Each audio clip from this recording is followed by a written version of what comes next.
నసరుద్దీన్ షా ఏలు పెట్టి మరీ గెలుక్కునుడు బాగా అలవాటు మనోడికి ఉన్న దగ్గర ఉండడు. ఏందనంటే ఎన్ని రోజులు గిట్లా మనము ఒకరికొకరు విద్వేషం రెచ్చగొట్టుకుంటూ మాట్లాడుకుంటాం అని చెప్పి నసరుద్దీన్ షా ఇండియన్ ఎక్స్ప్రెస్ లో ఏదో కాలం రాసిండట.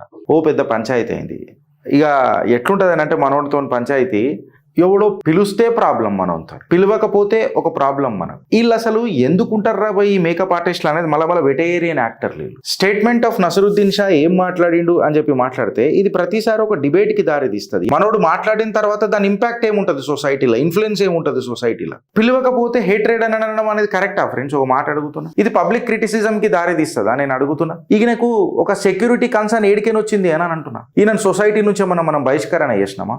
ఆ మీటింగ్ కి మనోడు వద్దని అనుకున్నారు. నీ దరిద్రం ఎందుకు, నీ సూడసక్కని ముఖం వద్దని అనుకున్నారు కాబట్టి పిలవలే. అది ఎందుకు పిలవలే అంటే నీ అమ్మ నేను ఎవడు పిలవాలన్నది కూడా ఇక నేను పిలిచి పిలవాలి నాకు అర్థం కాదు. నేనేం అడుగుతున్నా, ఈ అడ్డమైన కంపారిజన్స్ ఏవైతే చేస్తావు చూడు నువ్వు ఇయాలటి సిచ్యువేషన్లో దేశంలో, ఇది ఖచ్చితంగా నువ్వు ఒక ఇంత పెద్ద వెటేరియన్ యాక్టర్ అంటారు కదా, మళ్ళీ అది నీకు సెట్ అవుతుందా అని చెప్పి నేను మాట్లాడుతున్నా.